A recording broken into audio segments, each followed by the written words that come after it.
Well, hello everyone. Welcome to Pacesetters, a new concept introduced to you by Harness Racing New South Wales. The plan is that we're going to talk to drivers, trainers, people in the industry and take a stroll down their journey through harness racing and what's got them to where they are today. And I'm really delighted that today our first guest on Pacesetters is Will Rixon. Will, welcome to the show.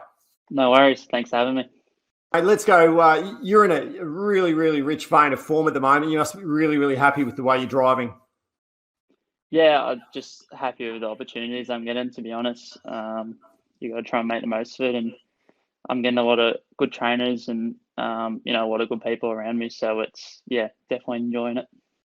Yeah, I guess if we go right back to the start, what got you into harness racing right from the beginning? And obviously we're going to start talking about a really rich pedigree in the sport and your family lineage. But if you can, what's your first memory of being involved and being in and around harness racing? Yeah, to be honest, I wasn't really going to be doing anything else ever since I can remember. All I ever wanted to do was drive horses, and I got probably my family to thank for that. My mum and dad were great drivers and still really good trainers, and my whole Turnbull side of family, and it's just, I think it was just bred into me. Have you got an earliest memory of being on track or, being around a horse, or the first time you remember being around a horse? Oh, I've probably not an earliest memory. I think ever since I could walk, I was around horses. But the best memories of growing up were divisive with mum and dad. Me and my sisters, we went all across the country watching him race and betting some of them winners' circles for these big races. So definitely the best memories. There's some great photos, obviously, with the history of your family, of you as a young bloke and your sisters there in the winner's circle with your mum and your dad and maybe your granddad as well along the way. I guess there's no better initiation into the sport than probably what you were given, is there? Yes, just really lucky, to be associated with them horses, and definitely good memories. Do you remember the first time you thought, you know what, being out there on that track, driving around, that's for me. That's what I want to do.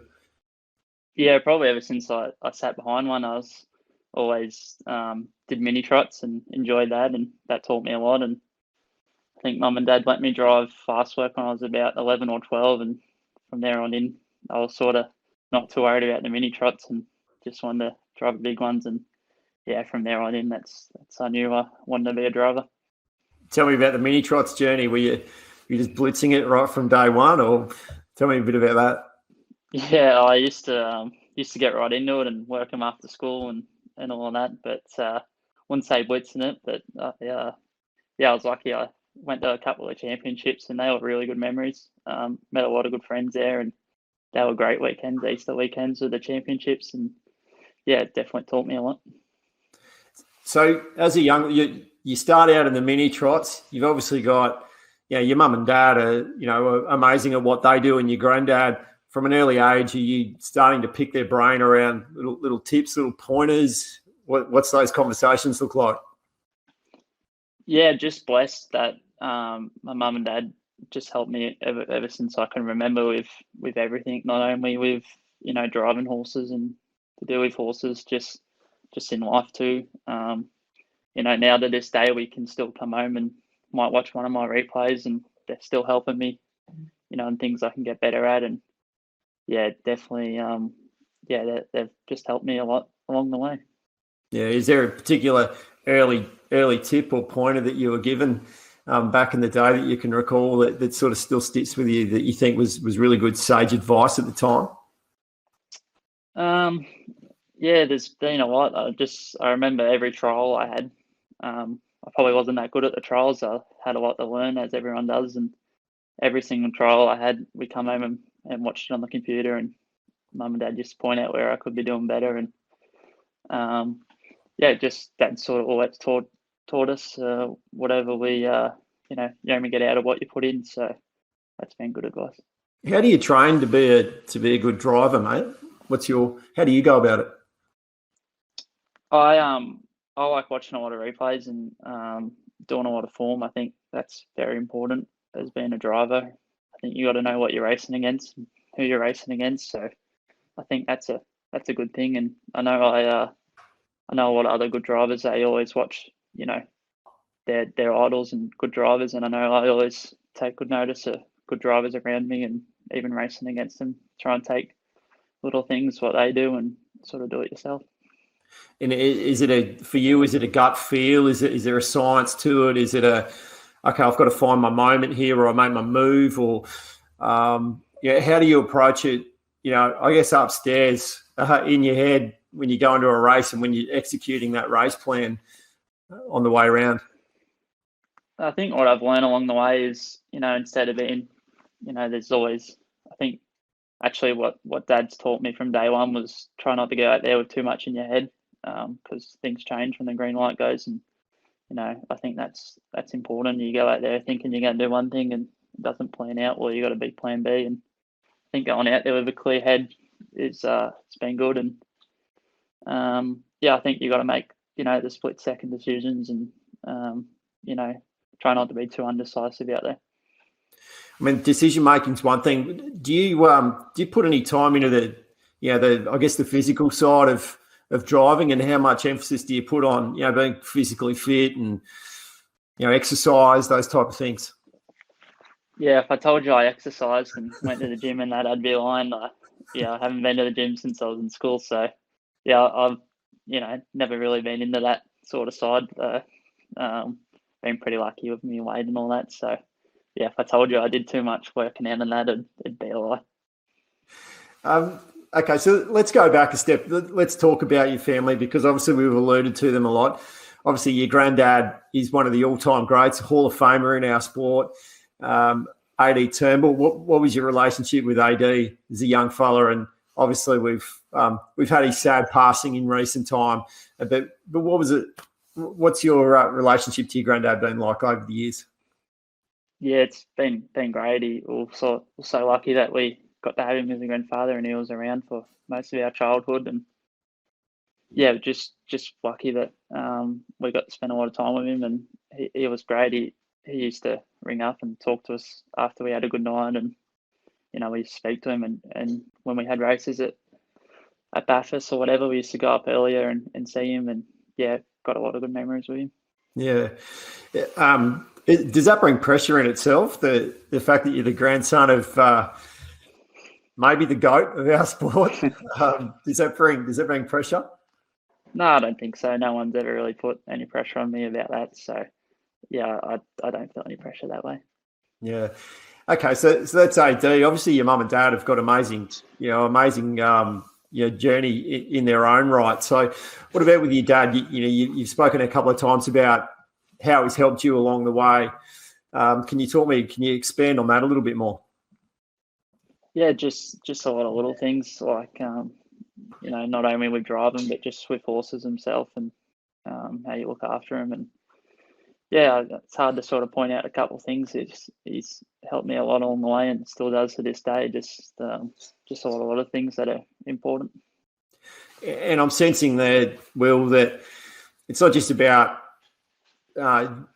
driving the horse and the role that the horse plays in sport, but there's a real love and genuine love of horses, and you put a real emphasis on the care and the welfare of horses in your family too, don't you?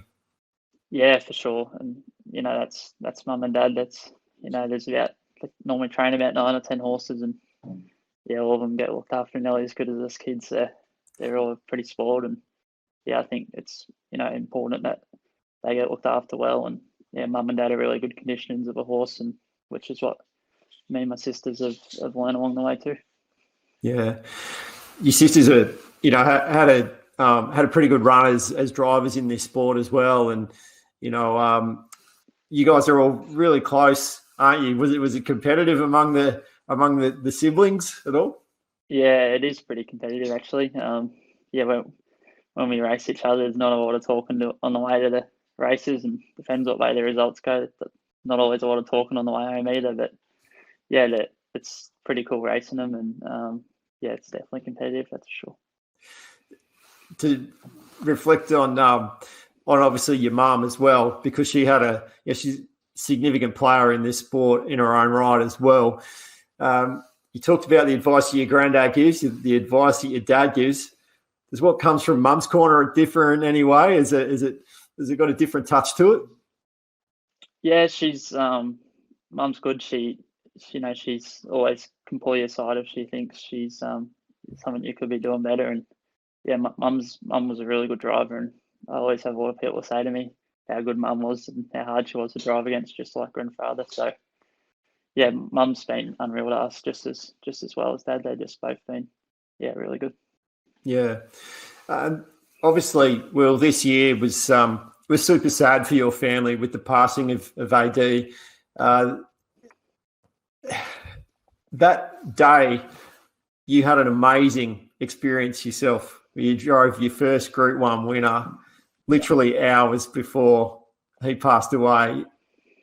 Does that feel somewhat spiritually aligned for you, or literally the planets were aligning on that day? Or how do you think back on that?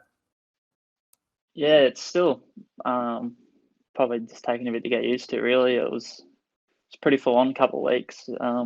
Yeah, it was pretty crazy with everything that was going on, but to be able to do it was really incredibly special to my family and myself. So yeah, it was definitely a day I'll never forget. And yeah, after winning it was just sort of mixed emotions. It was something I've wanted to do my whole life and dreamt of, and then obviously the passing of grandfather that night. So it was it was a good way to send him out, I thought. Was he passed away a few hours after you won that race? Yeah, I remember speaking to your mum a little while ago, and she said that the family let him know that you just won your first Group 1. Yeah, that's a beautiful memory to think that it could have been one of the last things that he got to learn about before we lost him. It's a beautiful memory. Yeah, for sure. And it was a tough week. He wasn't well for the week, and Mum wasn't home, and my sisters and that got to go see him. But I had a pretty busy week. I had a lot of big races on that weekend, and didn't get to see him. So it was just it was good that Mum got to tell him before he passed. Yeah, special. For me, you and I spoke earlier in the year, and one of the things you said was, by the end of the year, I want to win my first Group 1. For me, it just feels incredibly, just a beautiful story that all comes together at once. That the fact that you managed to do it literally on the night just before your grandfather passed away, it just rounds out beautifully for your family, I think. To think that that's one of the last things that he learned about, to me, it is a great way to bow out of this world for someone who's so revered and respected in our sport.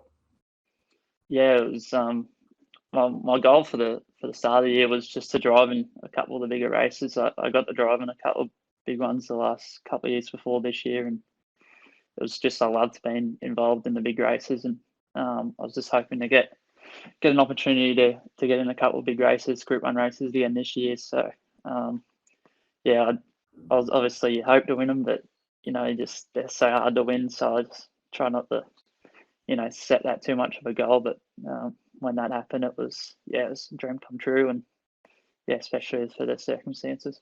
Yeah, that's been one of the great things about the TAB Regional Championships format. Obviously, second year that it was run, but it's given Group 1 opportunities within the regions, hasn't it? And obviously, you're the beneficiary of one of those results.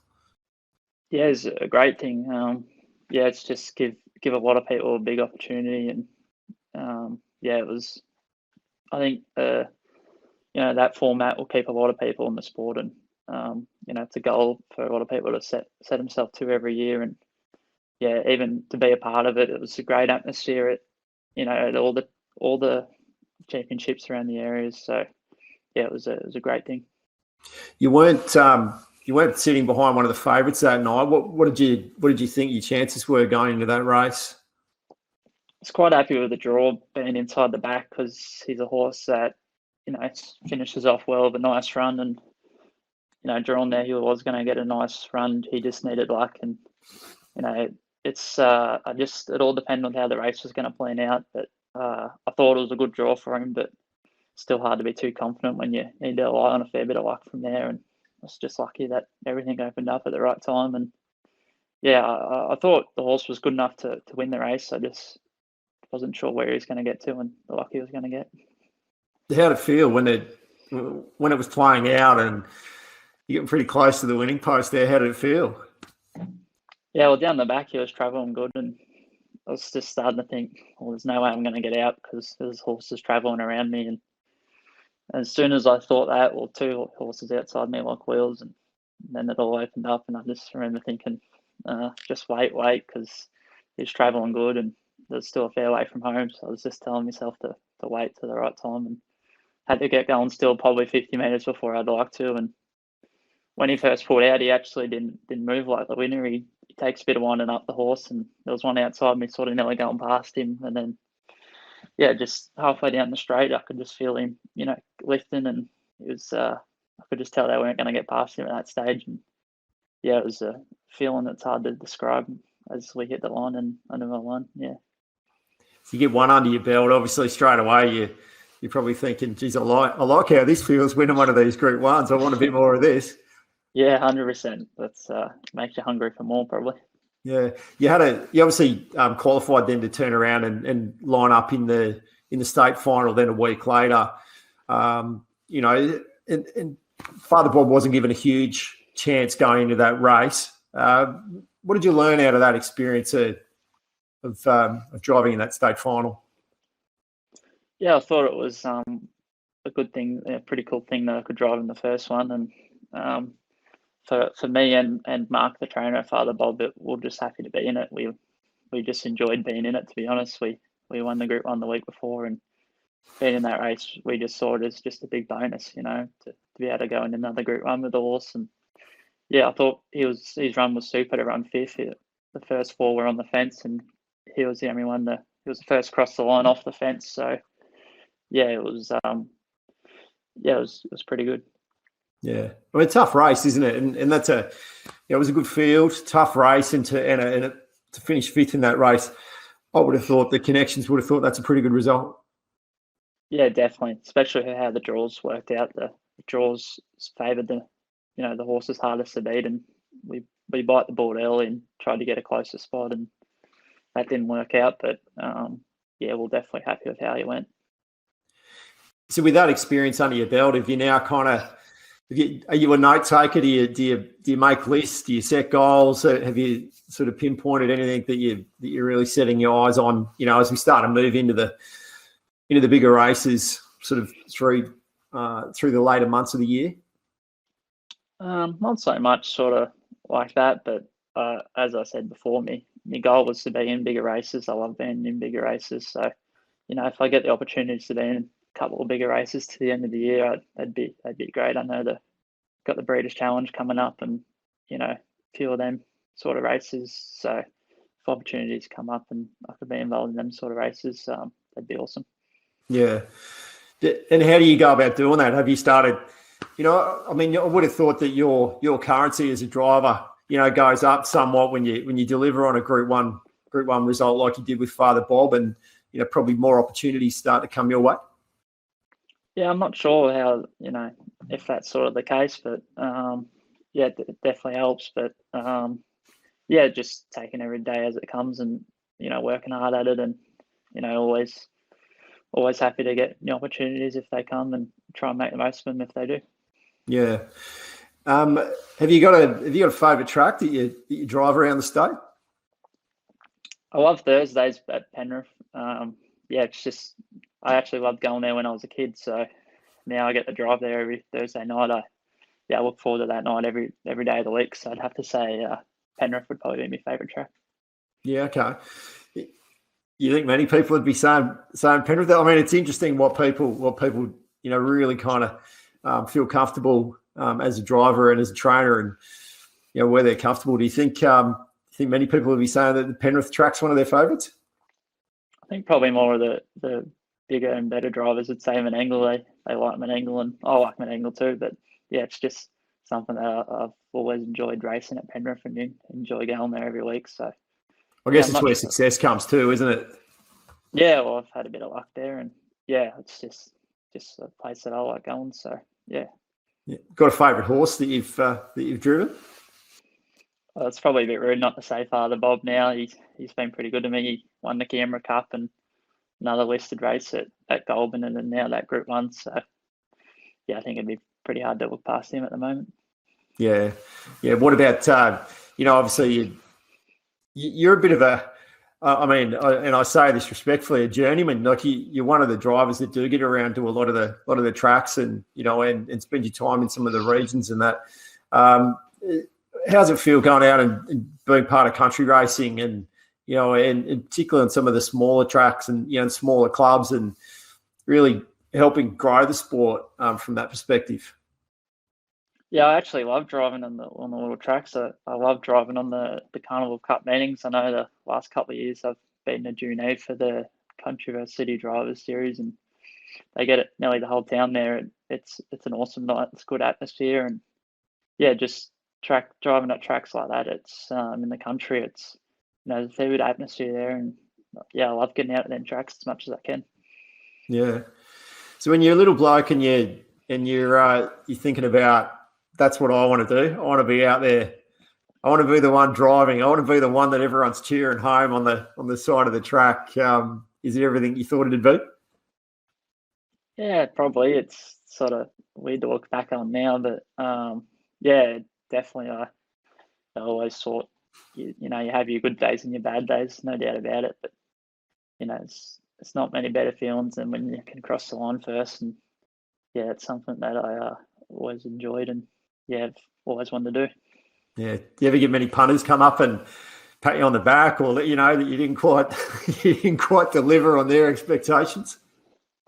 Get the odd message on Facebook, sort of from a random person saying that they're not happy with you, or yeah, even sometimes you can see a few tweets on Twitter, or someone not happy, but yeah, I try not to worry about that and take it in my stride.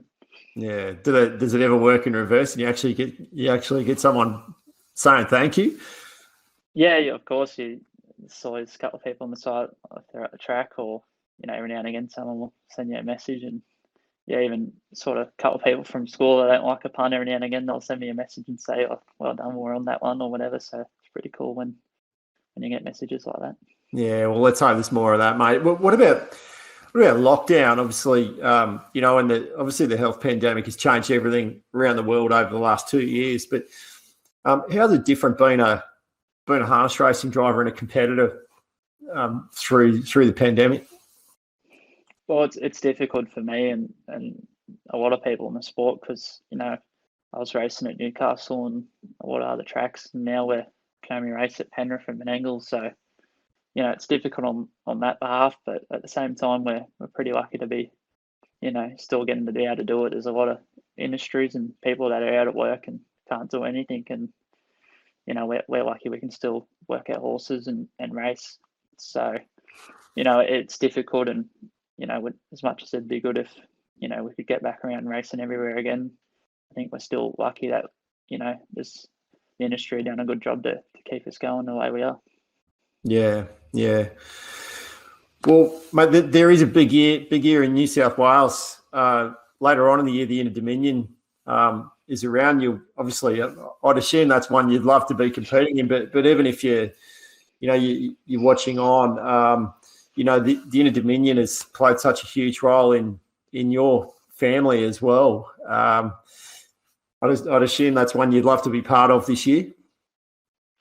Yeah, of course, it'd be great to be a part of it, but it's very hard to be able to get a drive in that series. There's a lot of good horses, and a lot of good horses already got their drivers, and yeah, obviously it would just be even good to have the series here. It'll be a great atmosphere, and it'd be great to watch all them great horses and good trainers and drivers come to Sydney for it. So it'll be good to have it in Sydney, that's for sure. Yeah. Well, thanks for your time. It's fantastic that we're able to connect with drivers and trainers, and and tell a bit more of their story. You guys, you spend so much time on the road and working your horses and doing long hours and that. I think it's great that the that the people out there get to understand the people who are involved in it, are really making this industry what it is. So thanks for your time. Really, really great to catch up here on Pacesetters, and I wish you the best of luck moving into some of the bigger races as we go forward. And let's hope there's some more Group 1 victories around for you soon, Will. No worries, Paul. Thanks a lot for having me on. It's been great. Fantastic. We'll catch you next time on Pacesetters.